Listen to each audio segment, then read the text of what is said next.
मैं राजेश शर्मा और save India news में आपका स्वागत है। इस समय हमारे देश नहीं बल्कि पूरे एशिया में सीमा हैदर जो पाकिस्तान मूल की महिला है, उसका एकदम प्रकरण पूरा चर्चा का इशू बना हुआ है। पूरे एशिया में लगातार लोग जो है उसे लगातार फॉलो कर रहे हैं और ये हमने तो आशंका जता दी थी उस दिन जिस दिन सीमा हैदर ने यहाँ का आडंबर किया था, प्रेस कॉन्फ्रेंस की थी और आप देखिए उसने बताया था कि मेरी उम्र 24 साल है, मेरे 4 बच्चे हैं और मैं 5वां दर्जा पास हूँ, मैं बहुत कम पढ़ी लिखी हूँ। और जिस तरह वो टीवी पे बैठकर अपना बयानबाजी कर रही थी, फराटेदार इंग्लिश बोल रही थी, बहुत अच्छी हिंदी बोल रही थी।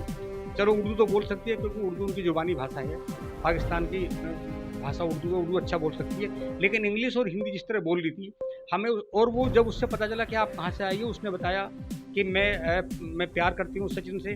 वो पाकिस्तान से पहले दुबई जाती है, दुबई अपने बच्चों को साथ लेके जाती है, 4-5 उसके पास पासपोर्ट हैं और दुबई से फिर वो नेपाल आती है, नेपाल से अपने प्रेम के साथ इंडिया में दिल्ली के पास नोएडा में आ जाती है। हमें उस समय ये शक था कि अगर प्रेम के लिए ये पाकिस्तान से आई है तो फिर चोरी के रास्ते से क्यों आई, इसे सीधा जाना चाहिए था।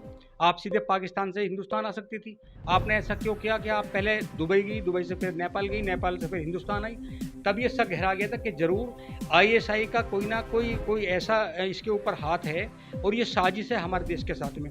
हालांकि हमारे देश की जितनी भी सिक्योरिटी एजेंसी थी और जो इंटेलिजेंस रहा है वो सब अपने काम में लगी हुई थी और यहाँ मीडिया उसे लगातार मीडिया में चूँकि वो बात कर रही थी और वो जिस अंदाज में बात कर रही थी ऐसा लग नहीं रहा था कि वो कोई सीधी महिला होगी या अनपढ़ महिला होगी।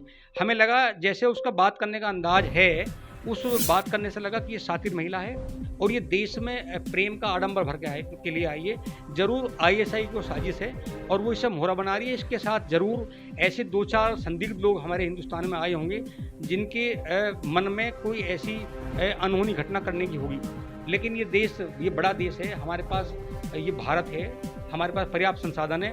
भले ही टीवी में हम लोग उसे देखते रहे लेकिन जो हमारे देश की सुरक्षा एजेंसी है वो लगातार सीमा की एक्टिविटी को ट्रेस करती रही। और अभी 3 दिन पहले जो सीमा हैदर को उत्तर प्रदेश की एटीएस ने जो पूछताछ के लिए बुलाया है उसमें सारे राज परत दर परत अब खुलने शुरू हो गए हैं। यूपी एटीएस ने सीमा हैदर के साथ उसके बच्चों को भी बुलाया है और उनसे ही पूछताछ कर रही है। अभी पूछताछ कर रही है, पूछताछ में ये शक है, अगर हम सूत्रों की बात करें एटीएस सूत्रों की, तो ये पक्का शक है कि ये सामान्य महिला नहीं है और ये आईएसआई की गहरी साजिश है और जिसे इनका ये षड्यंत्र जरूर है कि महिला देश में प्रेस कॉन्फ्रेंस करेगी, प्रेम का नाटक रचाएगी, घर पे रहेगी, बहुत सारी बातचीत करेगी और संभवतः आईएसआई द्वारा जो इसके साथ इर्द गिर्द जो कुछ लोग इसके साथ आए हैं, हालांकि पता चल जाएगा पूछताछ में कि कौन कौन लोग आए हैं और कहाँ हैं देश में ये कहीं ना कहीं ये आशंका थी कि ये देश में बातचीत करेगी, ये भरमाने का काम करेगी, भ्रमित करने का काम करेगी लोगों को और वो अपने मकसद में कामयाब होगी। लेकिन ऐसा हो नहीं सकता क्योंकि हिंदुस्तान है, हिंदुस्तान की सरजमी पे इस तरह कोई अगर अपने आप सोच का आया तो इस तरह घटना को अंजाम नहीं दे सकता। और जिस तरह एटीएस से पूछताछ में कुछ सुराग लगे हैं तो ये क्लियर हो गया लगभग, हालांकि अभी एटीएस ने खुलासा नहीं किया, खुलासा बाद में हुआ। ये क्लियर हो गया कि सीमा हैदर सामान्य महिला नहीं है, ये आईएसआई की एजेंट है और सचिन जो जिसको इन्हें पति माना है, जिससे शादी करने का बहाना बना रही है, उसे भी इसने अपने जाल में फंसाया है। ये बड़े षड्यंत्र की साजिश है। सुन रहा हूँ जो पाकिस्तान में जो टीवी चैनल पे डिबेट हो रही है, डिबेट में वहाँ के जो कट्टरपंथी लोग हैं वो लगातार बोल रहे हैं कि सीमा हैदर को आप रिहा कर दो। अरे भाई अभी गिरफ्तार कहाँ किया है, अभी तो पूछताछ हो रही है उससे और जब पूछताछ होगी तो उसमें पता चल जाएगा। जो आईएसआई को बहुत पाक साक वो बताते हैं टीवी चैनल में बैठकर पाकिस्तान में, ये राज खुल जाएगा ना कि सीमा हैदर को किसने भेजा, उसके पीछे मकसद क्या था और उसके साथ कौन कौन आए हैं। आप प्रेम का बहाना बनाते हैं, प्रेम का आडंबर रखते हैं और सीधे चले आते हैं हिंदुस्तान और यहाँ के पूरे देश को भ्रमित करने का प्रयास करते हैं। और वहाँ बैठकर जब हम देखते हैं तो पाकिस्तान टीवी चैनलों पे वहाँ के जो कट्टरपंथी लोग हैं वो लगातार ये बात कह रहे हैं कि अगर आपने सीमा हैदर को रिहा नहीं किया तो यहाँ के जो हिंदू हैं हम इन्हें परेशान करेंगे, इनसे आप बदला लेंगे, इन्हें इसका खामियाजा भुगतना पड़ेगा। अरे भाई आईएसआई साजिश रच रही है, अभी तुम पहले क्यों बोल रहे हो, पहले राज तो खुलने दो। अभी तो उत्तर प्रदेश की योगी सरकार की एटीएस ने अभी तो सिर्फ पूछताछ के लिए बुलाया है, अभी पहले राज खुलने दो फिर आप बोलना।